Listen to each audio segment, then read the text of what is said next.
혹시 한 나라가 최첨단 기술을 총동원해서 도시 전체를, 그러니까 거의 처음부터 다시 설계한다면 어떤 모습일지 상상해 보신 적 있나요? 오늘 이 시간에는 바로 그 이야기, AI를 기반으로 미래를 그려나가고 있는 한국의 스마트 시티 청사진을 아주 깊숙이 들여다보려고 합니다. 자, 한번 생각해 보세요. 여러분이 매일 하는 일들, 직장에 가고, 장을 보고, 병원에 가고, 친구랑 만나는 이 모든 게 걸어서나 자전거로 딱 20분 안에 다 해결된다면 어떨까요? 삶이 정말 많이 달라지겠죠? 근데 있잖아요. 이게 그냥 막연한 상상 속 얘기가 아니에요. 한국의 증평군이라는 작은 지역에서 실제로 지금 만들어지고 있는 현실적인 계획입니다. 20분 도시라는 게 정확히 뭘 의미하는지 지금부터 같이 한번 보시죠. 그러니까 20분 도시의 핵심은 다른 게 아니라 바로 주민의 편의, 그리고 삶의 질 향상에 있는 거예요. 그리고 그 첫 번째 실험이 시작된 곳이 바로 충청북도 증평군인 거고요. 그럼 이런 질문이 생기죠. 이 작은 군 단위의 지역에서 스마트 시티라는 이 거대한 아이디어를 도대체 어떻게 우리 일상 속으로 가져오고 있는 걸까요? 증평군이 내건 공식 비전을 보면 그 힌트를 얻을 수 있습니다. 모두가 누리는 20분 일상, 콤팩트 미래도시 증평. 이 슬로건에서 바로 느껴지죠? 화려한 기술 그 자체보다는 그 기술을 통해서 사람들이 실제로 누리게 될 편리한 일상, 바로 사람 중심의 목표를 강조하고 있다는 걸요. 제가 여기서 정말 흥미롭게 본 건 이 기술들이 얼마나 구체적이고 또 우리 생활에 딱 붙어 있냐는 점이에요.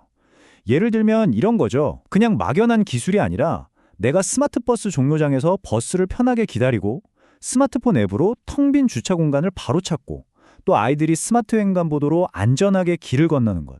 이게 바로 시민들이 진짜로 체감할 수 있는 스마트 시티의 진짜 모습 아닐까요? 맞아요. 이게 정말 중요한 질문입니다. 아무리 좋은 기술이 있어도 엉뚱한 문제를 푸는 데 쓰면 아무 소용 없잖아요. 어떤 문제에 이 기술을 쓸 건지 정하는 게 정말 중요한데 여기서 아주 혁신적인 접근 방식이 등장합니다. 바로 리빙랩이라는 개념이에요. 보통은 전문가나 공무원들이 위에서부터 자, 이걸 합시다 하고 결정하잖아요. 리빙랩은 그 반대예요. 바로 그곳에 사는 주민들이 우리는 이게 불편해요. 우리 동네엔 이게 필요해요. 라고 목소리를 내고 해결책까지 직접 같이 만들어 나가는 거죠. 진짜 아래에서부터 시작하는 방식인 셈입니다. 이재영 증평군수의 말을 들어보면 이 리빙랩 철학이 그대로 녹아 있다는 걸 알 수 있어요. 주민과 함께 계획을 세웠다는 점, 그리고 이걸 단기적인 사업이 아니라 100년 미래를 내다보는 장기적인 비전으로 보고 있다는 점이 바로 핵심이죠. 자, 그럼 이제 시야를 훨씬 더 넓혀볼게요. 사실 지금까지 이야기한 증평의 사례는요, 훨씬 더 거대한 국가적인 퍼즐의 한 조각에 불과하거든요. 네, 맞습니다. 이 모든 움직임의 배경에는 대한민국 국토교통부가 있어요. 다시 말해서 증평 같은 지역의 성공 사례들을 그냥 내버려 두는 게 아니라 이걸 전국적으로 확산시키고 지원하는 거대한 국가 전략이 존재한다는 뜻이죠. 그 대표적인 예가 바로 이 사업입니다. 이름이 좀 길죠? 쉽게 말해 전국의 여러 도시들이 저마다 겪고 있는 골치 아픈 문제들을 해결하기 위해서 AI 기반의 혁신적인 아이디어를 내고 경쟁하는 거예요. 그럼 정부가 그중 최고의 아이디어를 선정해서 지원해주는 프로젝트라고 보시면 됩니다. 이 표를 한번 보세요. 그 다양성을 한눈에 알 수 있습니다. 울산은 에너지 데이터를 써서 갈수록 늘어나는 빈집 문제를 예측하고요. 제주는 생성형 AI로 끊이지 않는 주차장 민원을 분석합니다. 그리고 충청북도는 정말 심각한 인구 소멸 위기에 AI로 대응하고 있죠. 스마트 시티라는 게 결코 모든 도시에 똑같이 적용되는 그런 획일적인 해결책이 아니라는 걸 명확하게 보여주는 대목입니다. 그럼 이 다양한 솔루션들이 대체 어떻게 작동하는 걸까요? 그 심장부에는 데이터 허브라는 게 있습니다. 이걸 뭐라고 설명하면 좋을까요? 그래요.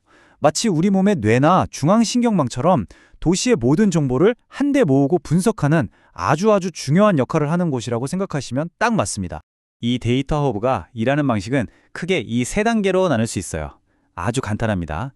첫째, 도시 곳곳에서 교통, 환경, 에너지 같은 온갖 데이터를 싹 모읍니다. 둘째, AI가 이 방대한 데이터 속에서 의미 있는 패턴을 찾아내고 미래를 예측하죠. 그리고 마지막 셋째, 그 분석 결과를 바탕으로 시민들이 실제로 편리함을 느낄 수 있는 스마트 서비스를 만들어 제공하는 겁니다. 지금 보시는 이 그림이 바로 울산의 빈집 관리 솔루션의 실제 기술 구성도인데요. 와, 보기만 해도 좀 복잡하죠? 괜찮습니다. 모든 세부 사항을 다 이해하실 필요는 전혀 없어요. 핵심은 우리가 방금 살펴본 그 3단계 원리, 즉 데이터를 모아서 AI로 분석하고 서비스를 제공한다는 이 흐름이 실제 현장에서 그대로 적용되고 있다는 점만 확인하시면 됩니다. 자, 그럼 이제 한 단계 더 위로 올라가 볼까요? 가장 상위 단계인 국가 전략, 그러니까 한국 정부가 앞으로 5년간 추진할 스마트 시티 마스터 플랜을 살펴볼 시간입니다. 국토교통부가 발표한 제4차 스마트 도시 종합 계획이라는 건데요. 이게 뭐냐면 2024년부터 2028년까지 앞으로 5년간 한국의 스마트 시티 정책이 나아갈 방향을 제시하는 말 그대로 국가의 공식적인 최상위 계획입니다. 이 국가 계획이 그리는 큰 그림, 즉 비전은 연결, 상생, 도약이라는 세 가지 키워드로 요약할 수 있습니다. 기술을 통해 도시와 사람을 더 긴밀하게 연결하고 모두가 함께 성장하는 상생의 기반을 만들어서 미래로 힘차게 도약하겠다는 의지가 담겨 있죠. 그리고 이 비전을 달성하기 위한 4대 핵심 전략이 바로 이것들입니다. 단순히 국내의 성공 모델을 확산시키는 것에서 그치는 게 아니에요. AI와 데이터 인프라를 더 탄탄하게 구축하고 관련 산업 생태계를 키워서 궁극적으로는 K-스마트 시티라는 하나의 브랜드로 세계 시장에 진출하겠다는 아주 포괄적이고 야심찬 계획인 거죠. 그렇다면 이 거대한 미래 비전을 현실로 만들어줄 차세대 기술은 과연 무엇일까요? 그 열쇠는 바로 지오 AI라는 기술에 있습니다. 지오 AI, 우리말로는 공간정보 AI라고 하는데요. 이건 우리가 보통 생각하는 텍스트 기반의 AI랑은 차원이 좀 다릅니다. 지도나 건물 같은 공간 정보를 그냥 평면이 아니라 3차원 입체로 이해하거든요. 그래서 만약에 지오 AI한테 출근 시간에 왜 여기는 맨날 이렇게 막히는 거야? 라고 물으면 단순히 차가 많아서요 라고 답하는 수준을 넘어서요. 시간, 차량의 방향, 주변 건물 배치 같은 복합적인 공간 데이터를 전부 분석해서 그 근본적인 원인을 추론해낼 수 있는 거죠. 자, 이제 슬슬 마무리할 시간입니다. 이 모든 복잡한 기술과 거창한 계획들, 그 궁극적인 목표는 과연 무엇일까요? 결국 스마트 시티는 기술을 자랑하기 위한 게 아닙니다. 기후위기, 지방소멸, 각종 안전 문제처럼 지금 우리가 마주하고 있는 아주 현실적인 문제들을 해결하기 위한 하나의 도구인 거죠. 자, 그래서 마지막으로 여러분께 이 질문을 던지면서 마무리하고 싶습니다. 지금 여러분이 살고 있는 바로 그 도시에 여러분의 삶을 더 편하고 더 안전하고 더 즐겁게 만들기 위해 딱 하나의 스마트 기능을 추가할 수 있다면 그건 무엇이겠습니까?